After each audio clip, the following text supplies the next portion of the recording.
The legitimacy of their request, plus my own concern for our citizens, dictated my decision. I believe our government has a responsibility to go to the aid of its citizens if their right to life and liberty is threatened. The nightmare of our hostages in Iran must never be repeated. We knew we had little time and that complete secrecy was vital to ensure both the safety of the young men who would undertake this mission and the Americans they were about to rescue. The Joint Chiefs worked around the clock to come up with a plan. They had little intelligence information about conditions on the island. We had to assume that several hundred Cubans working on the airport could be military reserves. Well, as it turned out, the number was much larger, and they were a military force. 600 of them have been taken prisoner, and we have discovered a complete base with weapons and communications equipment, which makes it clear a Cuban occupation of the island had been planned. 2 hours ago, we released the first photos from Grenada. They included pictures of a warehouse of military equipment, one of 3 we've uncovered so far. This warehouse contained weapons and ammunition stacked almost to the ceiling, enough to supply thousands of terrorists. Grenada, we were told, was a friendly island paradise for tourism. Well, it wasn't. It was a Soviet-Cuban colony being readied as a major military bastion to export terror and undermine democracy. We got there just in time. I can't say enough in praise of our military, Army Rangers and paratroopers, Navy, Marine, and Air Force personnel, those who planned a brilliant campaign and those who carried it out. Almost instantly, our military seized the 2 airports, secured the campus where most of our students were, and are now in the mopping up phase. It should be noted that in all the planning, a top priority was to minimize risk, to avoid casualties to our own men and also the Grenadian forces as much as humanly possible. But there were casualties, and we all owe a debt to those who lost their lives or were wounded. They were few in number, but even one is a tragic price to pay.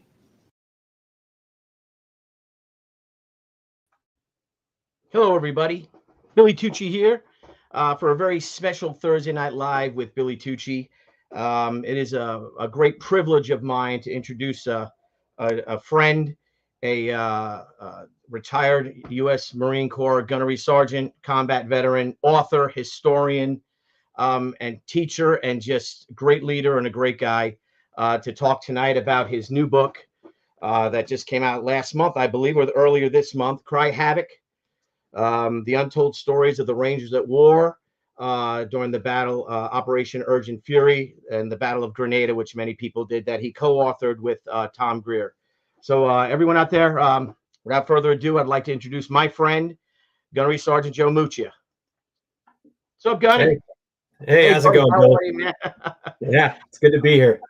I got to tell you, man, this book is it's just an incredible feat that you did with Tom, and sadly we lost Tom, or he passed away in 2016, I think. Yep. Of cancer. He too was an American hero. I mean, an incredible soldier, trooper, combat. I guess he was a Green Beret. But he started off at one time in 1983. He was a young private, I guess, right? An unscrolled private. Yeah, actually, Tom would be the first one to tell you he was not a Green Beret.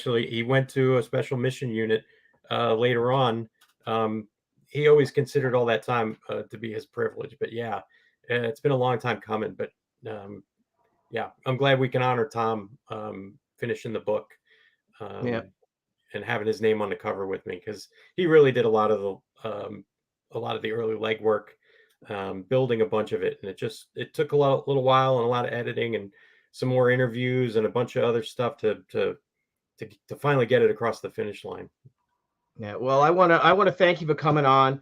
Again, this is a fantastic book. We got a lot of friends watching. Marcus Killigrew, good to see you, buddy. Brad Speed Shop, good to see you. The great Dan Genovese, good to see you. Bloodbone, good to see you. Thank you guys for joining us tonight. Want to get into this, that we're approaching the 40th anniversary of the Operation Urgent Fury. Could you give our viewers out there a little bit of backdrop on how this operation came about in what at the start of the 22nd of October with the planning, to the 25th onto the 27th or 28th, 1983, and basically what the world was like at that time. Yeah, let's we can set the stage. And it was really great that you put Reagan's video on there, because he kind of didn't really tell all of the story, but that he told a good portion of it in terms of the background, the reasoning why. And I'd have to say that the first point of that really resonated was his talking about the Iran hostage situation back in 1979, 1980, and that really special operations forces, but also for our government and how we looked at hostages and our own citizens on foreign soil. So when they began to look at the situation in Grenada, and they had looked at Grenada a year prior when the airfield, the construction on the airfield began, and the airfield was very worrisome for them because despite the Grenadians saying, "Hey, this thing is for tourism," 10,000 feet is a lot of runway space, and there's a lot of airframes that can handle, and that was of concern.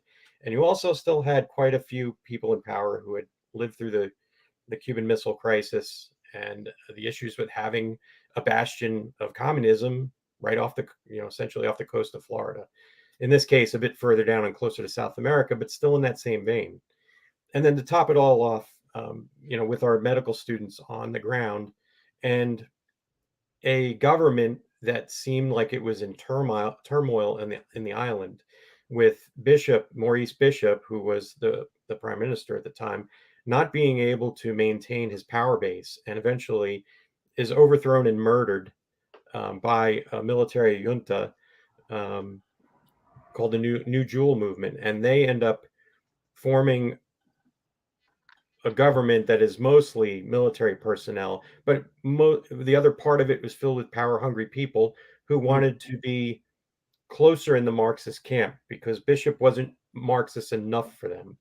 So the combination of having a government that's just been overthrown, a large body of American citizens, and Cuban presence and the construction of a 10,000-foot runway really had a very strong effect on how our government viewed Grenada as a threat.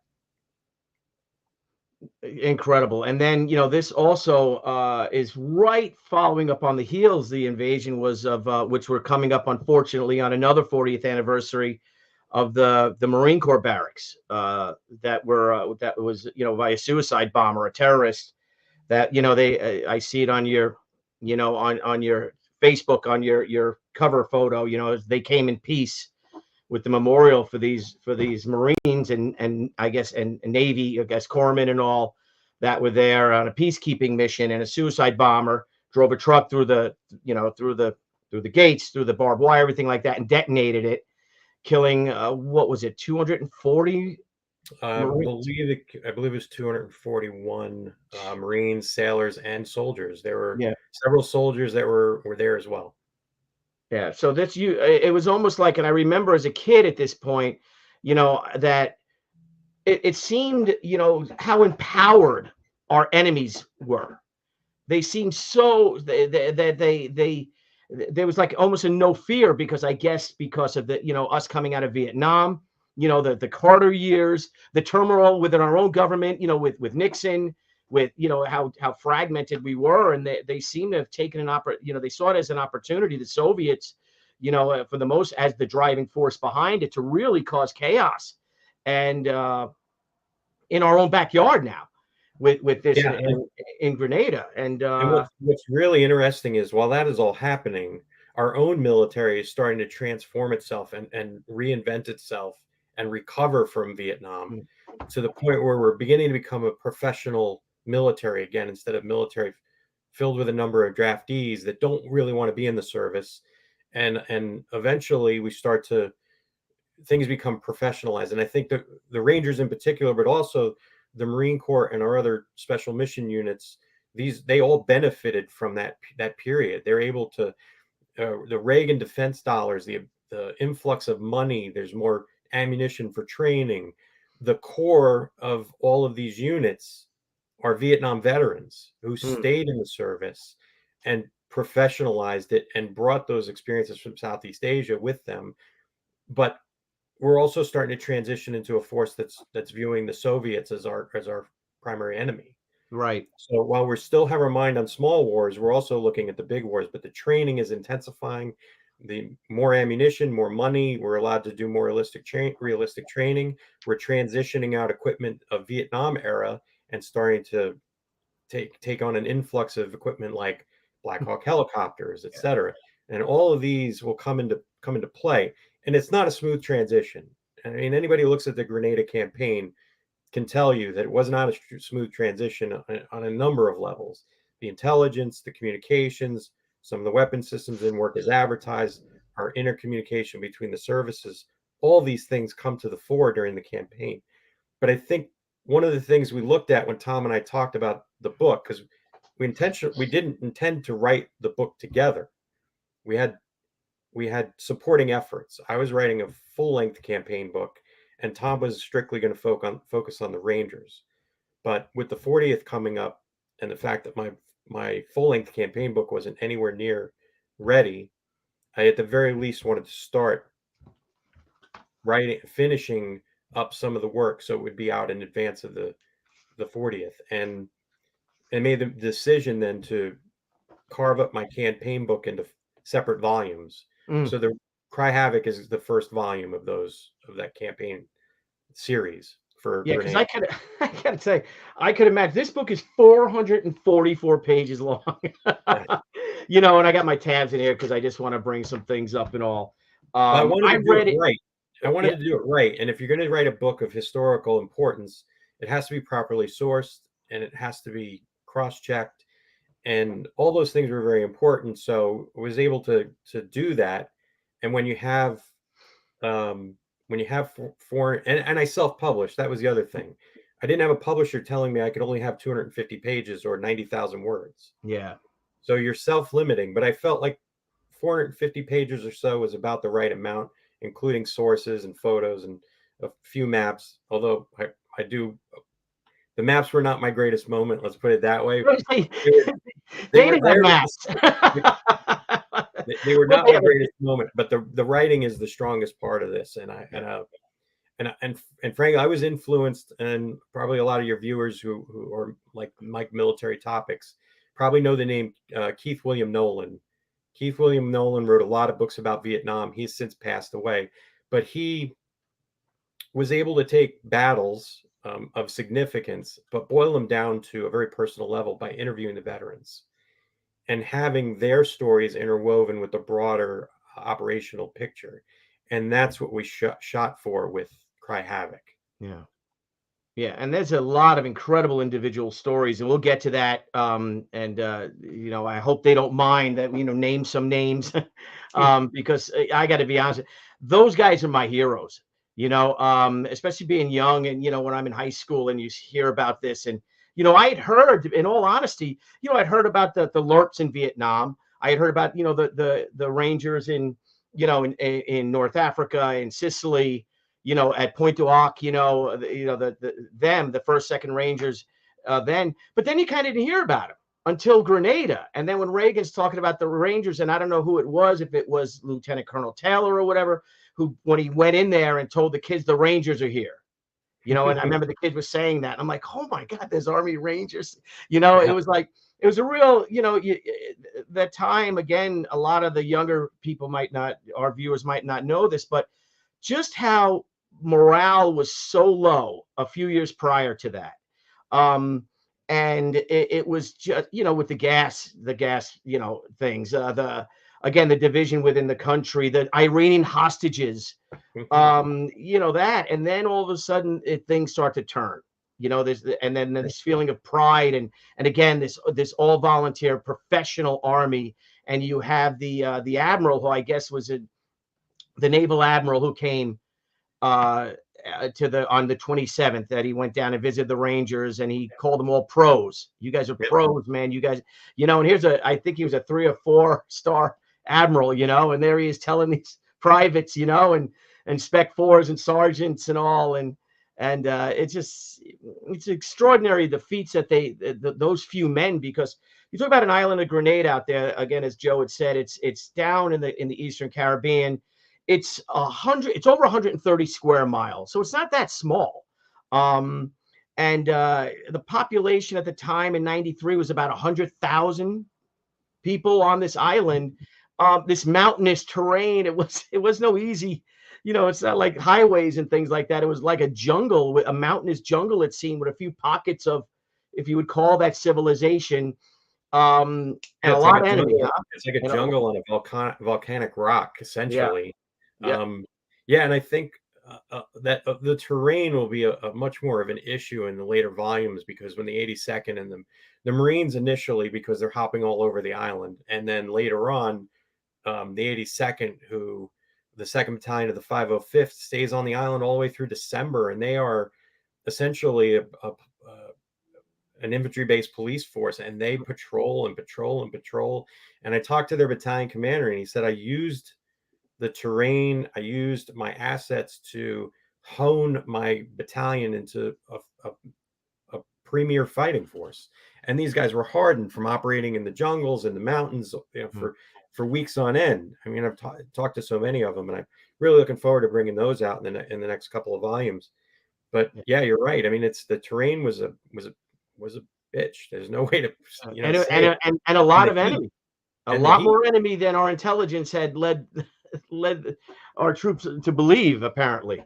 Yeah, and specifically down south, but there were some sprinkled all around the major population clusters. Yeah. And but in the book, I shied away from naming numbers because I have the official U.S. Army records of how many enemy were captured. Um, Cubans versus Grenadians. And yes, there were a lot of them were construction workers and engineers.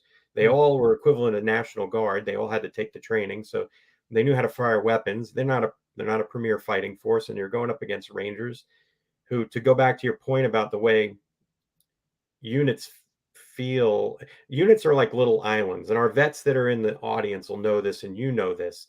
When you have a unit that's got high esprit de corps, you're like a little island. You really don't pay attention to all the static around you.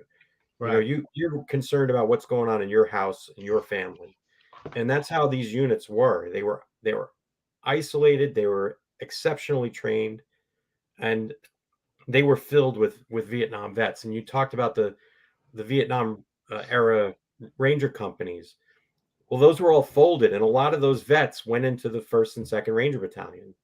And so again, they were the core personnel that bridged the gap from the mid to late 70s up through to Grenada. Mm. Almost every key leader, especially in the NCO ranks, the senior NCO ranks, was a Vietnam veteran, and most of them are Vietnam veterans of those LRP and Ranger companies. Yeah. So I And mean, you could just imagine the calming effect it is for a 19-year-old, yeah, PFC or something. And there you have, and you talk about it in the book with with several of them, their E6s, their platoon sergeants, their first sergeants standing around, and just keeping calm. And I mean, that alone is insurmountable. That. yeah, you can't beat having that effect. Like when Yeah. I went into Iraq in '03, our gunnery sergeant was a Desert Storm veteran. Hmm. And he was a great guy, and he knew his business. He was a great Marine, and he really set the tone. He never got really. I don't think I ever watched him get like visibly mad. I could see it under the surface, but he never got visibly mad. For him, it was about maintaining his cool and making sure everybody stayed focused. And then when he went out with our TAC, I assumed the intel chief mantle from him, and I carried on that vein.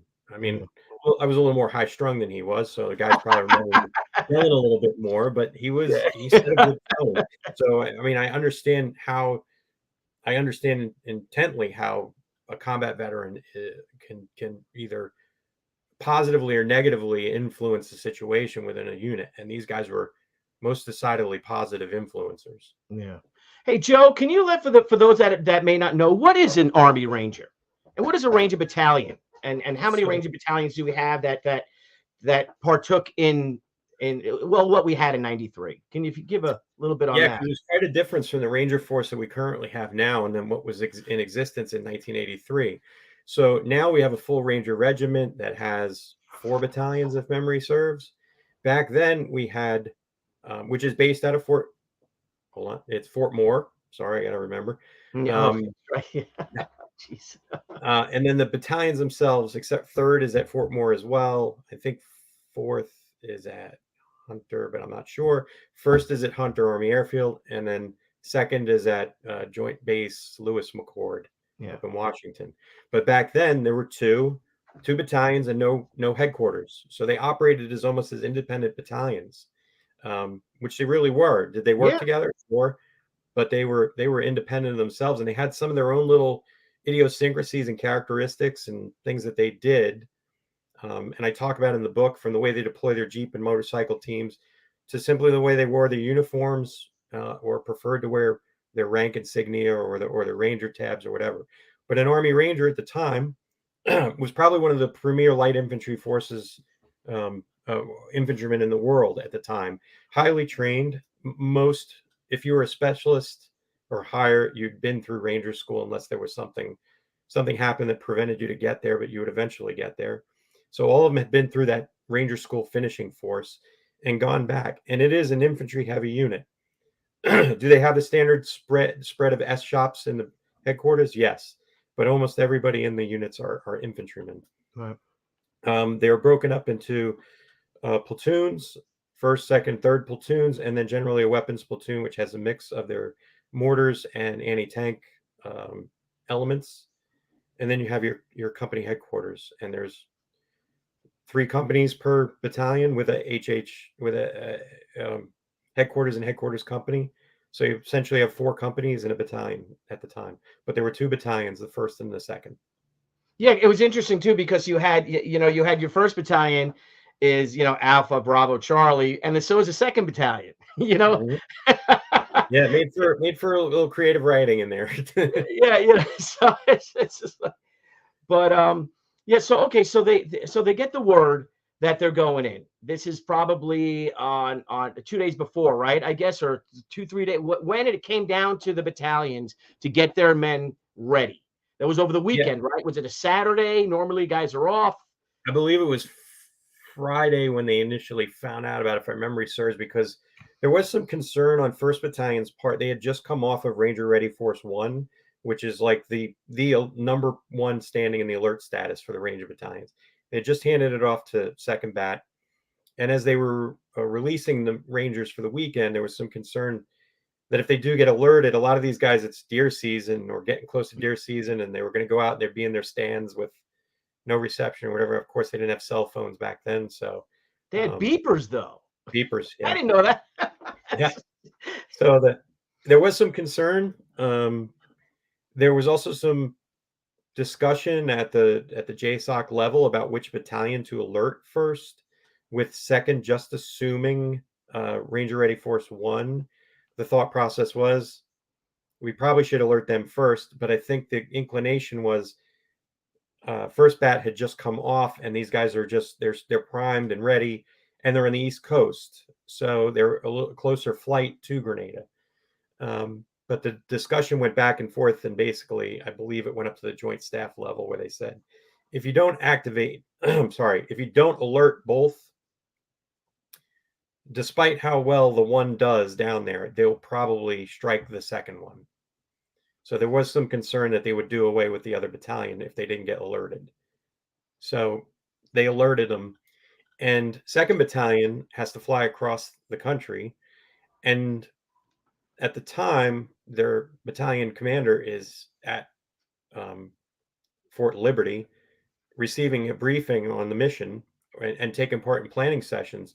And his XO, Bob Hensler, alerts the battalion and flies the entire battalion, lock, stock, and barrel, across country to Hunter. And then the rest of the force drives south from Liberty down to Hunter to rally up. And then they get the word. How they did it. It was in a frenzy. But how well prepared they are to be this quick reaction force, that they were able to load up 600 men, over 600 men, got them all in there. The initial force altogether went in was about 500 Rangers altogether. I think there were about 150 that came in subsequent lifts later on, but it may have been maybe 550 if memory serves. I've cracked the book. Right. There's a lot of numbers swirling around in my head. I know. For a while. So for the people out there, why were the Rangers why were they charged with this mission? Why not say, if it's an island mission, you've got the Navy out there, why not send the United States Marines on Amtrak's or whatever? I don't know, Gunny, what Marines. I'm sorry. I don't know if you got it. You LSTs. got it. Do they still have Amtrak's? I don't know. In '83, So what's interesting is the Rangers, as they're getting alerted, the 22nd MAU, the Marine Amphibious Unit, it's floating out of Morehead City, and they're supposed to be going to Beirut to relieve 1st Battalion 8th Marines who had just been attacked at the barracks bombing, and they're turned south. So actually, they turned south before the bombing.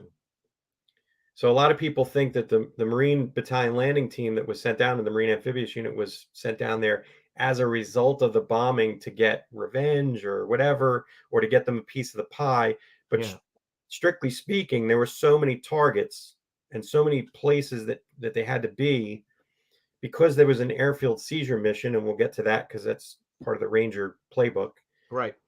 They felt like having that battalion landing team with its internal air component, because they have their own helicopters in the MAU, and having Amtrak's and tanks and stuff, they would be able to be rushed around to a lot of different hotspots or support other units or take hard objectives if they needed to be. So the Marines got added on fairly early in the show. The 82nd doesn't really get alerted until the Rangers are already airborne, if memory serves. Again, a lot of timelines going at the same time here. Sure. But one of the things that the Rangers had done when they were getting their heads, quote unquote, out of the jungle, was to become a more specialized force, to conduct more specialized activity. So one of those activities was airfield seizures. And they, 1st Battalion had just executed an exercise called Demo 3, where they conducted an airfield seizure at night in front of a bunch of VIPs. And they pulled it off fairly flawlessly. And they became that force. They were going to pry that door open so that the 82nd follow-on forces, that 2nd Brigade, was second Brigade of the 82nd, that flies in, can either jump in on a semi-secured airfield or air land on a secured airfield. Right. Which is eventually what happens is option 2, they air land. And I would assume that's their job, to kick the door open and hold that airfield, while the Marines are seizing other airfields and other ports and other landing sites. So the intent was to overwhelm the Grenadian military's ability to manage the situation.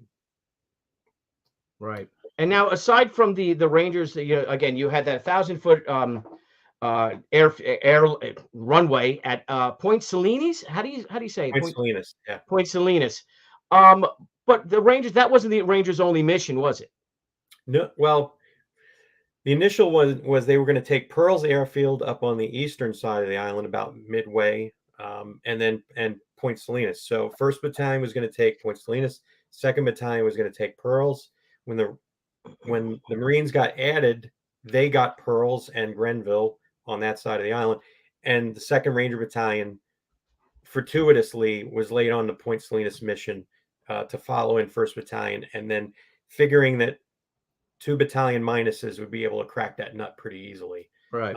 So instead of having just 1st Battalion have to be spread thin, now you got 2nd Battalion going in as well, and you've got this really potent force that's going to go in there and really, they're going to knock that door open and they're going to hold it. And whether or not we're going to air land or drop the 82nd, the option's there. Right. But they also had to rest. There was also the American students.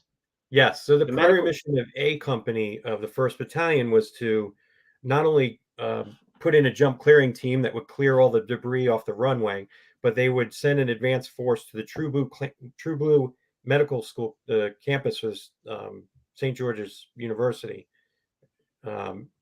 which was situated to the southeast of the runway, and still there to this day, the main campus at True Blue. And so A Company was to secure the campus and the students on location. So that was a primary mission for A Company. B Company was to secure the hills above the north side of the runway. And then 2nd Battalion was supposed to filter in with their A and C Company, fill in holes in the line to the western side of those same hills, and then B company of the 2nd Battalion would be on the south side of the runway to act kind of like a QRF if there was a penetration of the lines or whatever, and they needed to rush a unit over there. B company of the 2nd Battalion was going to be that unit. But there was also a plan for them to force march to Calvini, which was the Cuban, it was the Grenadian equivalent to West Point. It was a training camp and headquarters and indoctrination center with Cuban advisors. And they were going to, 2nd Battalion was going to slip through 1st Battalion's lines and then take Calvini in a road march. But resistance on the airfield during that first day kind of squashes that mission. But eventually other missions will be laid on. So we go from op order missions, and then we'll start going into frag order missions later on, where they start getting fragmentary orders to conduct ad hoc missions that they don't really have a lot of time to plan for. But in true Ranger fashion, they do a great job doing that with the initial planning, with whatever information they have, and they pull off both of those follow-on missions as well. Right. So now, so the thing is, they're in the air. It's supposed to be a night jump, correct? Totally the element by surprise again, because you have these students that are, literally they're surrounded by Cubans, by the Grenadian Defense Forces, literally hostages at this point. They can't leave, they can't get out. So you need that element of surprise. But the thing is, I'll share this right here. This is a photo. Jeez, look how low they're jumping. Apparently, not all of them, or I think it was 5:36 in the morning was by the time they actually the first stick jump, correct? And that wasn't. That's correct. And that wasn't the actual first. It was actually the first chalk. Was it chalk 4 or chalk 3? I mean, it wasn't 3. the one. It was. So yeah, I tried to fix the numbering system because both battalions view their first plane as chalk 1. Unfortunately, when you got 12 planes, you can't have 2 1s in there. It just made it easier for me to refer to them in the book by either the Foxtrot call signs of the planes or the chalk number within their flights. So the first bat had 7 aircraft in their flight, and second bat had 5 aircraft in their flight. And so I numbered them 1 through 12 for ease of maintenance, for ease of my own following it, and ease for the reader of following who's who in the zoo on that. But you're right, it was supposed to be a night jump. Rumors persisted for years that the jump time was pushed forward because the Marines couldn't fly in the daytime, which is untrue. Every lead pilot that flew from HM 261, which was the Marine Composite Helicopter Squadron with Tutu Mao, every lead pilot was NVG qualified. So they could fly in the dark. And one of the things I'm fond of saying is those first flights that lifted off to go into Pearls took off in a rain squall in the dark at 3:30 in the morning off the Guam. So the thought that they couldn't fly at night was completely false. What actually happened was the Joint Chiefs had their hands in this operation way too much. The Joint Chiefs they're not an operational planning element. They shouldn't really be dictating how tactical and operational units deploy.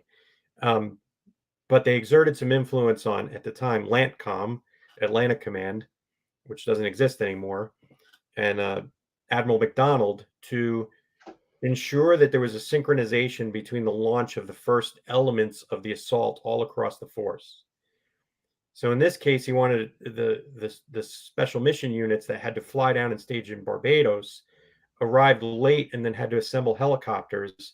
By the time they were ready to take off, it was light. It was light out. I mean, it was starting to get light out as the Ranger force approached the island, but it was light out when I went out the door. And as you alluded to, we started using night vision a lot more in the wake of the Iran hostage situation. It had already been part of the TO&E, the Table of Organization and Equipment of those units, but it really started to ramp up in the intervening years between 80 and 83 to where the Rangers and the other special mission units were very comfortable operating in the dark. So the idea that they would seize this airfield in the dark, which they had previously practiced and excelled at, kind of went out the window. But fortuitously, they had Spectre gunships up conducting aerial reconnaissance of the airfield, and they were able to tell them, hey, one, the initial plan was to jump with the first 2 planes with a jump clearing team, and they would clear any obstacles in the airfield. But once Spectre got over the airfield and started taking fire, they called back to the Ranger force and basically said, hey, air land's not going to work right now. You need to get everybody on the ground as fast as you can. So it went quickly to parachute assault option. But and again, the initial runway clearing team, their chalk, they got pushed back, so they didn't land. Like as you said, say it was chalk 3 landed first. They jumped like first. you said. Yeah, 0536 elements of HHC, the 1st Ranger Battalion, and 1st Battalion, 1st Platoon of B Company of the 1st Battalion jump. They do a fantastic job because, as I remember, their platoon sergeant for 1st Platoon, Brian Staggs, told me, he goes, once we got on the ground, I was looking at my watch a lot going, hey, there's only a few of us down here. When's the next chalk coming? And he said 25 minutes or so before the next chalk. And one of the Rangers had forwarded me the battalion logbooks. And when I checked the time, when the next chalk jumped, it was just about 25 minutes or so, if memory serves. Right. And that first stick, that first chalk, they did so much in that 25 minutes. It's unbelievable. Luckily, you have your fire support officer and your U.S. Air Force Air Liaison officer on the ground. So they immediately put Spectre to work, working targets in the hills. And there are a number of anti-aircraft positions in those hills north of the airfield. So Spectre begins working those targets over as the Ranger infantrymen, who weren't part of the jump clearing team, are mission focused, get down on the runway and start pulling light towers and pounding rebar into the runway and using tractors and stuff to move all the debris off the runway. And by the way, take the fight up the hills to the enemy. So, you've got a small force of Rangers there, and they're doing, they're jacks of all trades at this point. They're doing everything. Right. And they're holding the door open for the rest of the force. I mean, Spectre's keeping those guns quiet so the rest of the force can get in and drop. And that first one went out the door impressively at 492 feet AGL. Jeez, yeah, that's what I'm saying. 400. With as they were riding with with the enemy firing at them with with small arms fire, with anti-aircraft fire, it's pinging the actual the planes, putting holes in the planes as these Rangers are about to go and these guys told me these were the heaviest rucks they ever humped. So imagine trying to shuffle it to the door with a 120-pound ruck, and all it is water and munitions, because most of them didn't even bring chow. Yeah. But they leapt out, and again, it's extraordinary because once they land, they're under assault. I mean, there's one, and they're moving. They're doing fire maneuvering. To the north of the runway, within the hills was where the enemy was. Dug in, great firing positions, great. They got the high ground, which you never want to give up. You always want that high ground. But I found extraordinary. I was reading in your book, and one of your Rangers, one of the Rangers, was that I found really, and apparently he was quite the legend and all. Was Tom Wilburn. Who, when he jumped, and he had his personal sidearm with him. When he jumped, he had dropped his M4 or his M16, whatever it was. If you want to explain that story. As he's pulling in his ruck, if memory serves, he was pulling in his ruck or something, and essentially an enemy soldier drove at him in a vehicle, and he pulled out his personal sidearm and just basically fired the entire his entire complement of ammunition out of the sidearm.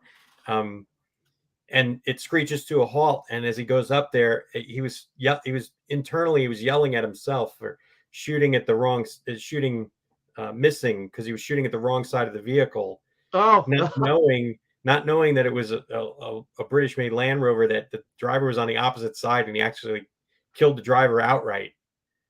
But I mean, he was I quoted some of his stuff from the New York Times, because he had been quoted right after the operation was over, and he was talking about watching these big fat green tracers whipping past him as he was coming down. I mean, it really is. You think about it, it's kind of a hair-raising experience, because you got regular small arms, you've got 23 millimeter, and you've got 12.7 millimeter, which is roughly the equivalent of our own 50 caliber. And if your viewers know what a 50 caliber is and how big those bullets are, I mean, that's a scary proposition when you think about that size tracer whipping at you. yeah.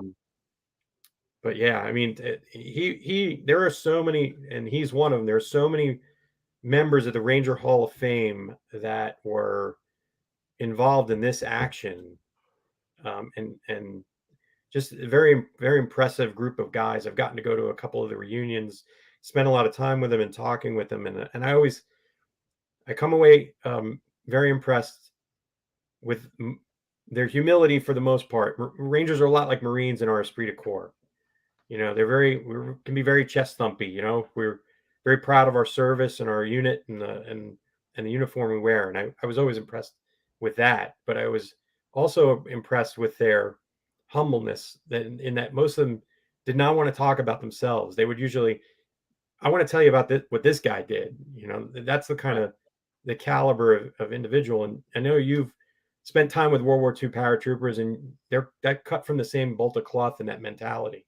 Yeah, 100%, 100%. And it's extraordinary, but even that you improvise, and the thing, like, you had a couple of them hot wiring, bulldozers, raising the shovel, up, and having Rangers going behind them, because they had to cross. A lot of them landed on the south side of the the runway. And then they had to cross that runway to engage the enemy, who was on the north side.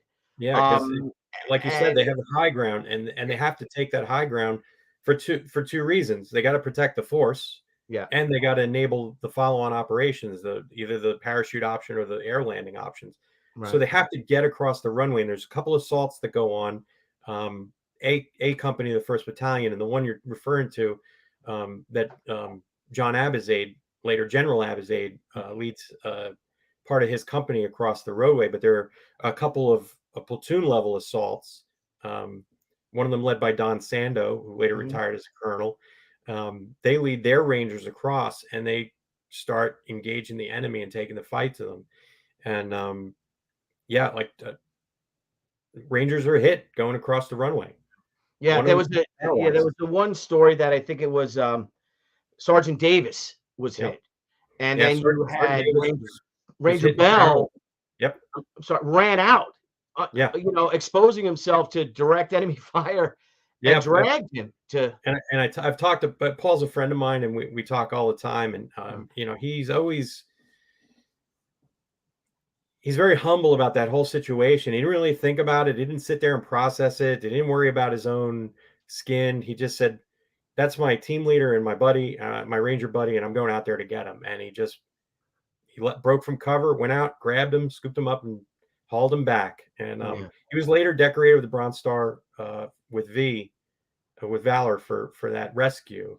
But he's just, again, and he's just a good representative of the Rangers, in that they're very humble and they don't like to talk about their own story. He wanted to talk about Sergeant Davis and how Sergeant Davis was such a great guy and easy to work for, and very tough, and I was worried about, like, his handgun getting pilfered. There was his personal 357. But that's the way these guys are. They are mission focused, and they are focused on taking care of their buddies.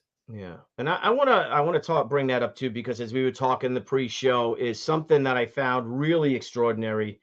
And I was in the infantry too, and was how much attention you paid to the medics.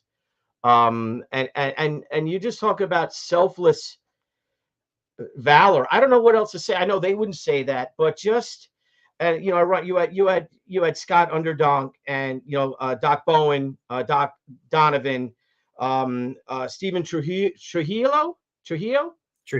Yeah, He's- Steve he's- Trujillo. with Stephen Trujillo, and of course Kevin Lannon, who sadly he was killed in during during the battle at Calvini later on, a few days later. But I just what you wrote what Stephen Trujillo did with Doc Trujillo, if I can call him that, is that he literally saved Lieutenant Eskridge's life. Yeah, yeah, Bill Eskridge. Um, Yeah, and how what he did, and if you want to go into that there was a mission that apparently the Rangers were fighting for 2 days. How much sleep did they have? They're slogging it out. A huge majority of them actually instead of paralanding, they had a parachute in. They had to jump in under fire, fighting for 2 days. Now they think they're done for the most part. They're basically told by the superiors, Rangers, you did your thing for 3 days. They start to inventory their weapons, start to inventory their ammunition, giving grenades to the 82nd, who's now arrived. They've air landed. Breathe a sigh of relief. They've lost some, like Mark Yamane, who was KIA, the Jeep team Juliet 5, that they were ambushed, that they were killed. So they had suffered a lot of casualties. Taking the rescue missions, going up the hill, going to, and these guys have just fought, and without much, I don't know what they had to eat or to drink for the past 3 days. They think they're finally done, and they get the call from, since the Special Operations Command had left for the most part. So now you have, though, now I guess they're under the command of the 82nd Airborne. Mhm. And the general, I think it was a general, forgive me if it was a colonel or a general, he orders Lieutenant Colonel Taylor, was it, to get his Hagler, sorry, Ralph Hagler. Hagler, sorry, so yeah, Yeah, to that 2nd Battalion, I apologize, to get his Rangers together, because they're going on a mission to attack Calvini, which, like you said, is the Grenadian Defense Forces base, like their West Point, their base where the Cubans are. They got anti-aircraft guns there, stockpiles of weapons, ammunition. A question for you is that they'd work with, people have heard of the famous Night Stalkers, if anyone had seen the film Black Hawk Down or read the book. And the Rangers, they were special operations, Black Hawk pilots, Little Bird pilots. They had left. They had been told their mission was done and they had left.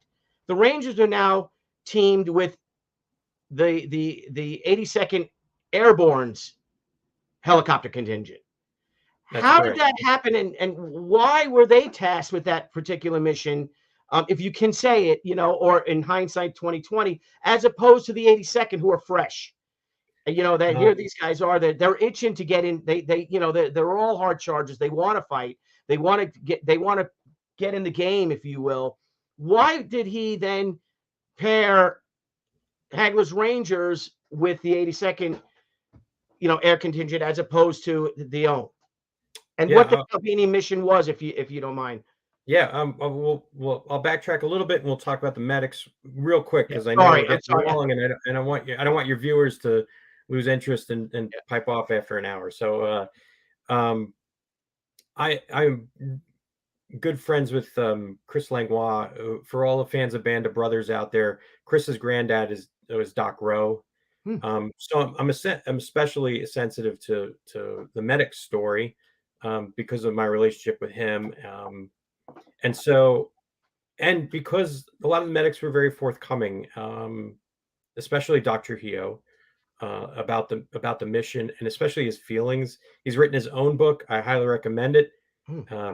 You can find it. You can do a search by his name and you'll find it on Amazon if you're so inclined. Yeah, and I'll put it in the comments section too. Yeah, and so there was a lot of material, and Doc Underdonk is also a very prolific writer about his experiences there.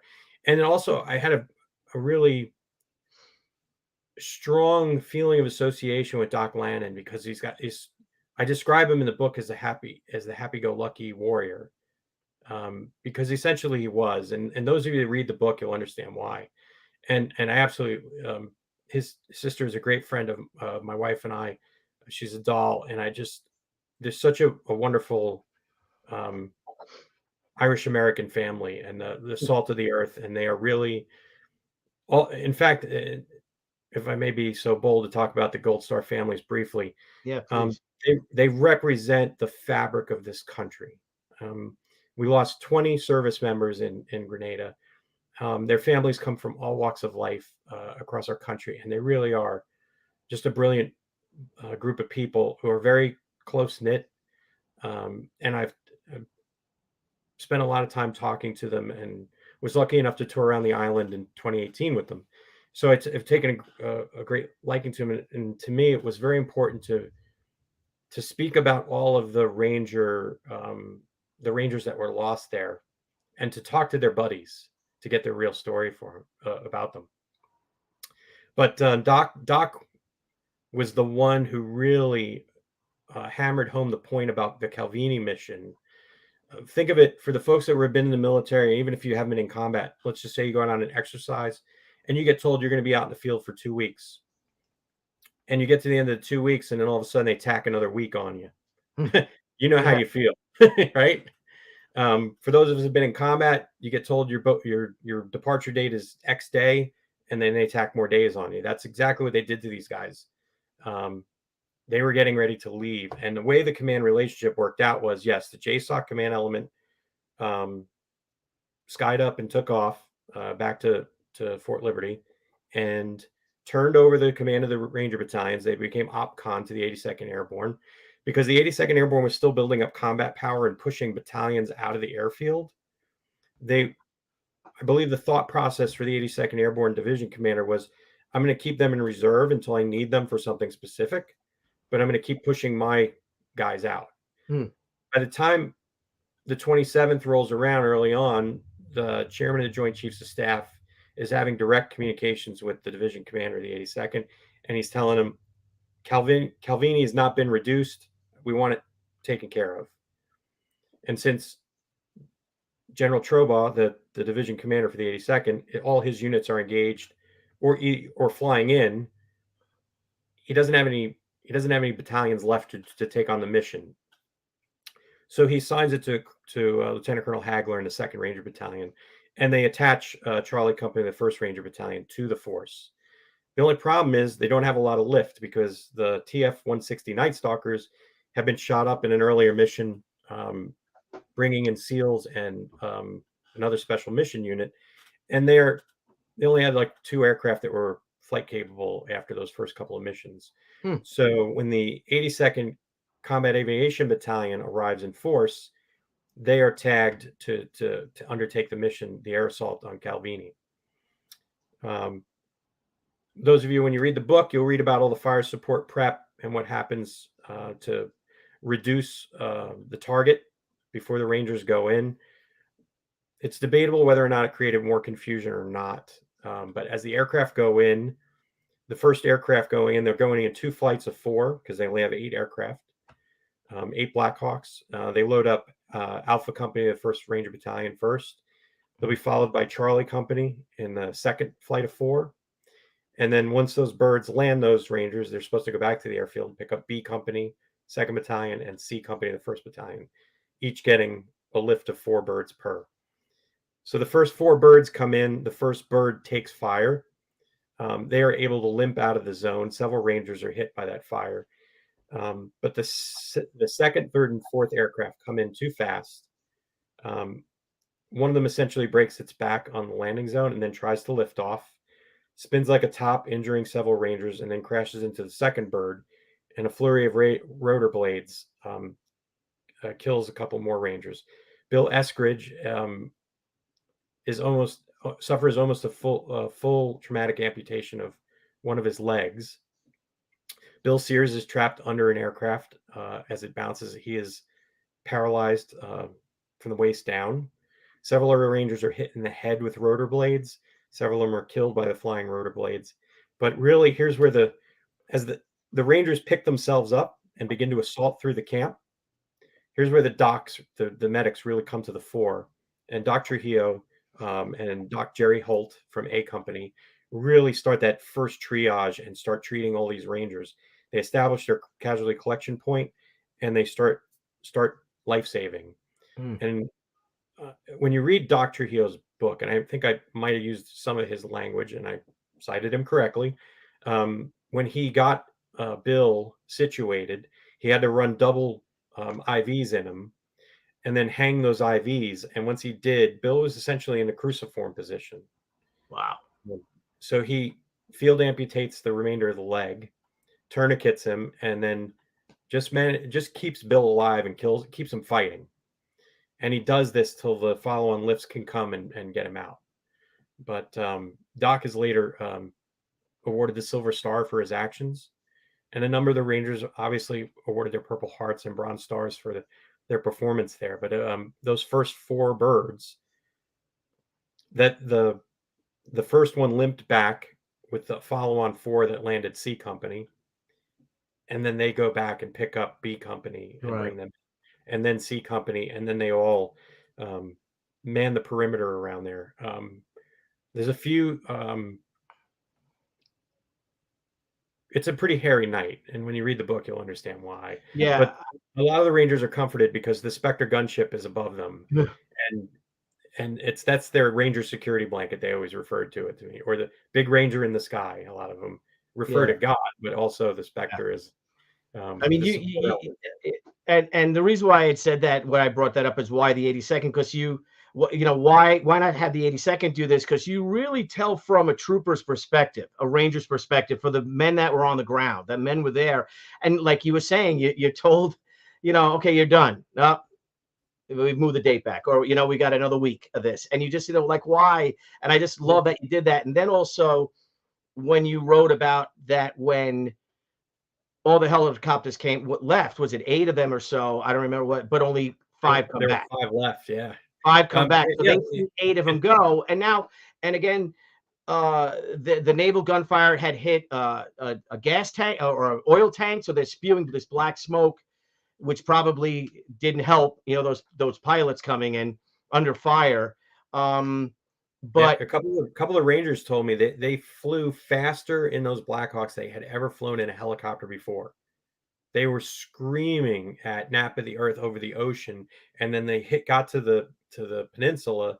They rose up almost on their tails to come up over the peninsula and then drop down. And by the time they do the drop over the edge of the peninsula to approach the LZ, they are barreling over that peninsula. They are coming in ridiculously fast. And that's really between the smoke and the airspeed and the new airframe, because a lot of them didn't have a lot of hours in the Black Hawk at the time. The interesting thing is a number of those pilots go on to be Night Stalkers later on.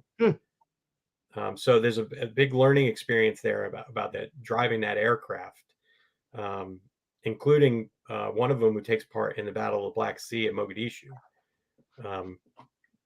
So it's really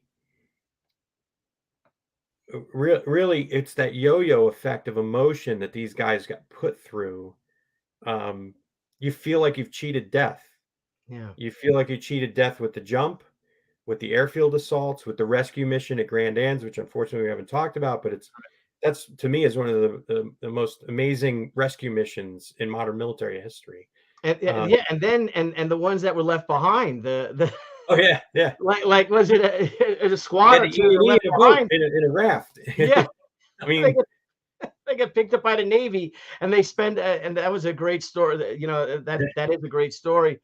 I guess you can laugh about it now that they spend the night on a ship, and the Navy guys, they wash their clothes, they feed them a hot meal, they get beds, they got souvenirs. There was all kinds of. Yeah. That's a crazy story. Yeah. I'm glad you brought that up. I mean, your viewers, if they read the book, will really enjoy that part. But it's you do lay some great humor in there too, though. You really do. Like as what happens when you're under such, again, these are hard men. But a lot of them are kids too. But sense of humor, that the ability to crack jokes under pressure and alleviate stress. I mean, it's just it's a vital component to being in service especially in combat where stress levels are so high. But Yeah. like I said, this yo-yo effect and the feeling you've cheated death. Doc told me he always felt like the Grim Reaper was following him around on the island. Wow. I mean, to have that kind of imagery in the back of your mind as you're trying to do your job, it's just tough to deal with. But he managed to stay focused, and when the time came, especially in the case of Bill Eskridge, he was able to buckle down. And he said it himself. I was on rote memory, putting in the IVs, putting the tourniquet on. He said the words were coming out of my mouth, and I didn't realize they were coming out. Like what he was doing everything by the book, but he was not consciously thinking to do it and say it. Like there's a part where he says, your first IV's going in, I'm getting ready to put the other one in. He said the way I said it was by the book. It was like if I was in the med lab course doing this in front of the instructors. So Right. And then he was telling another ranger to keep him awake. That he grabbed another ranger, and I don't know if it was Doc Holt or someone, but he was, again, you really it was one of the fire support rangers. Meanwhile, while Doc Trujillo's doing that, Doc Holt is moving around the wreckage, and he is pulling in injured rangers, and he's helping to pull Bill Sears out from a wreckage. I mean, Jerry Holt is all over that area too, and he's awarded a Bronze Star as well. I mean, again, the medic's really at the forefront of recovering from the shock and the impact of these guys. And then anybody who doesn't understand the impact of losses on a small unit, when they read that chapter and they read about the first sergeant coming in and taking care of the casualties, you'll get the full impact at that point.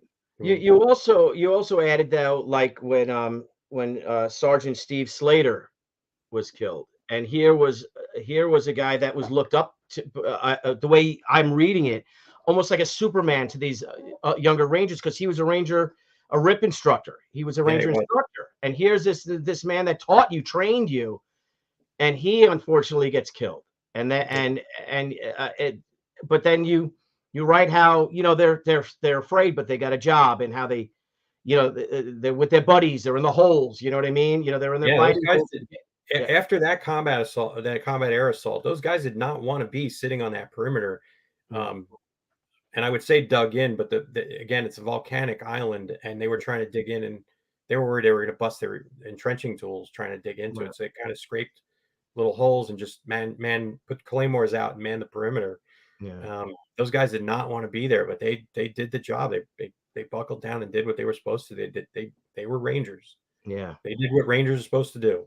Yeah, I mean, and they did their job, and they did it all. I mean, not one U.S. medical student was killed. Right? They're all rescued all of them, all the faculty, everyone who wanted to go, they were rescued. And they would, and to this day, they're still so appreciative of it, of the sacrifice of not only the Army Rangers, but also you had, the Navy SEALs, you had Marines, you had other 82nd troopers, just the pilots, just an extraordinary feat. And I wanted to open up with that with Ronald Reagan. There was the other one where Reagan initially had his first press conference, and you had mentioned earlier about the Gold Star families.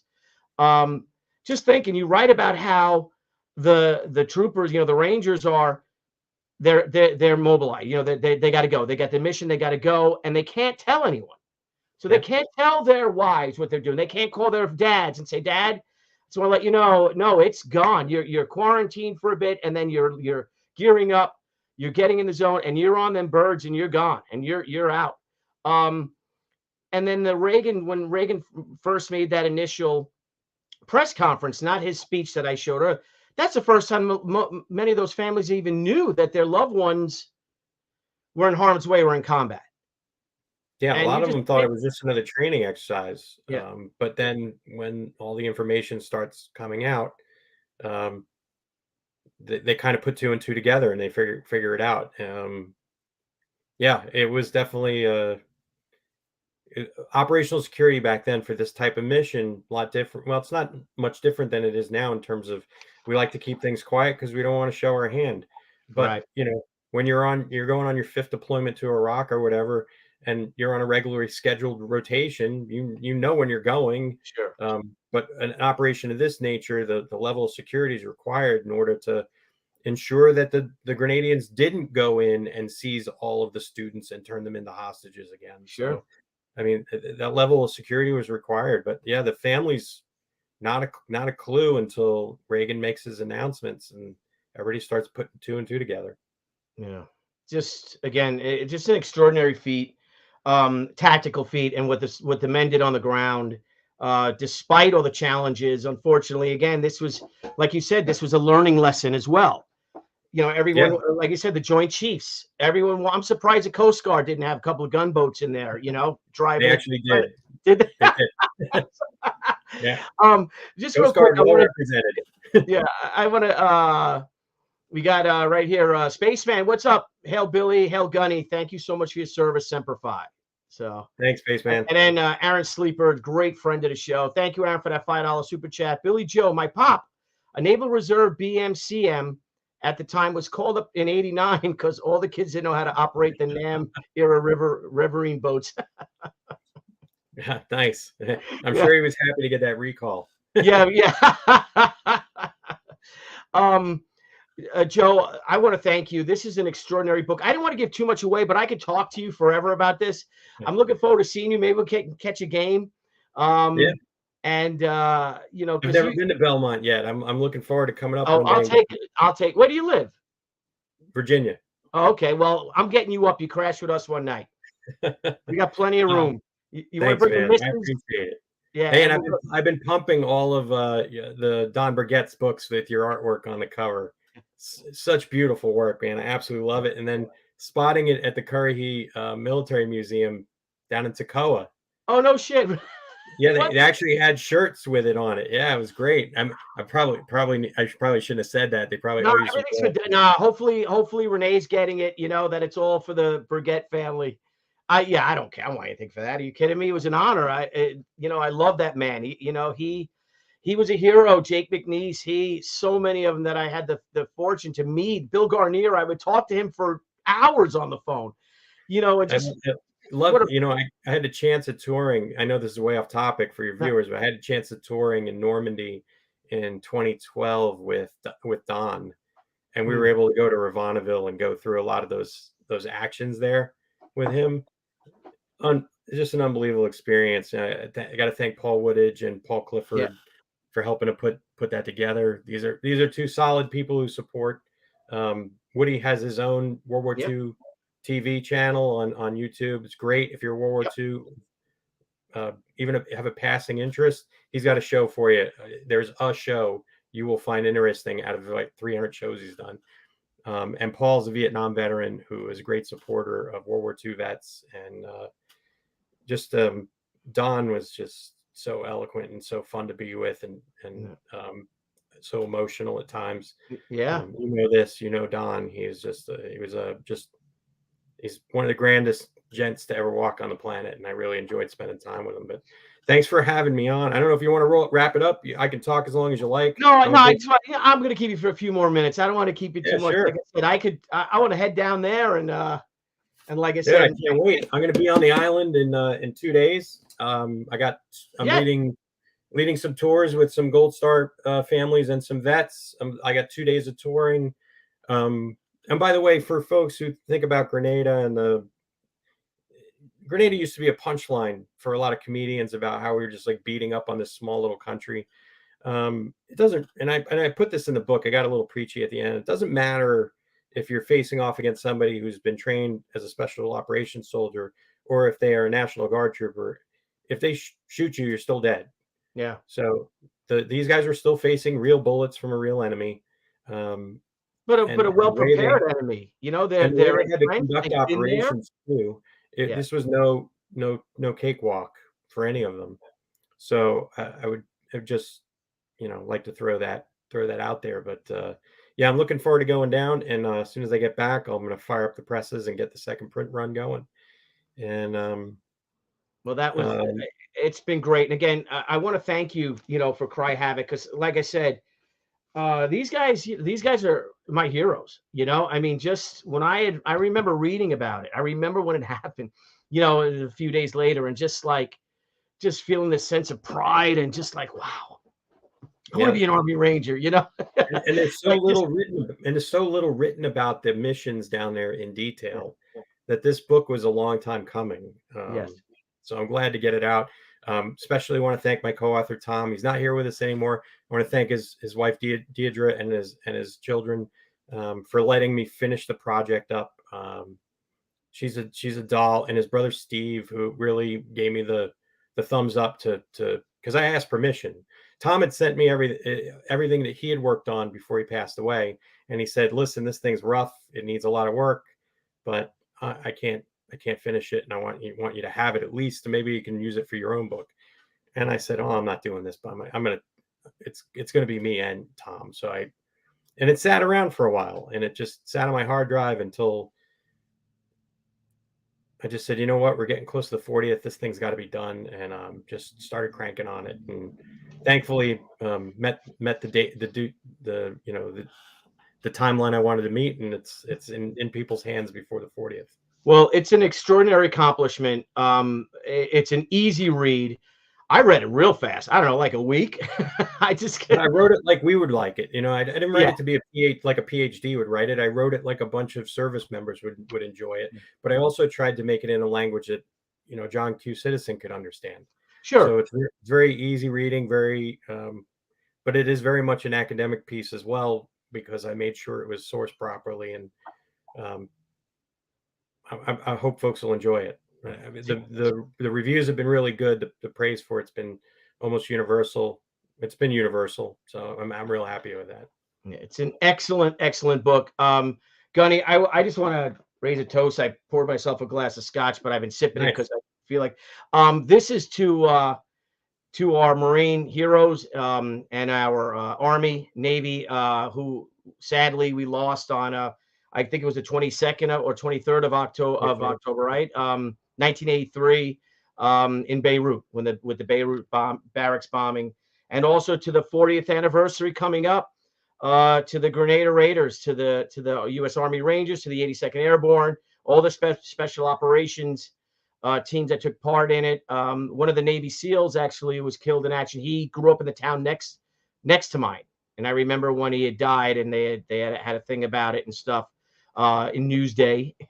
Yeah, I'll be spending time with his sisters are coming down, so well, just tell them thank you for his service. And I'm from North Babylon, next town over. And yeah, I grew up in Oceanside, so. Oh, did you? Okay. Well, and again, it's a real honor. It's a privilege. It was a privilege reading this book. You did a phenomenal job. I want to thank you for your service. I want to salute all those, and especially for tonight, let's salute the Rangers of the first and second Rangers. Salute, for those that are still here, cheers, and again, we'll never forget those that we lost. Yeah, so thank you, Bill. Gunny. Sorry, I mean to call you Joe. That's okay. Hey, I got a funny story about a Gunny. Can I tell you a funny story about a Gunny? Sorry. Yeah, I'm so retired. When I was in jump school, we're in 1990. We're in jump school, and I'm a PFC, and we're eating in the barracks for lunch. And he was in I don't know. Did we have platoons? I don't know. I was D company, so he was in my company. And I remember, first of all, when we were doing our, your marches and stuff like that, none of us could understand his cadence at all. That was our first experience in Marine Corps cadence. So then I'm walking at my buddy Hickman. If you see me, we've been, jumping with the Phantom Airborne Brigade. And I'm walking out with an ice cream. I'm eating like a freaking ice cream, He gets up, starts screaming at me.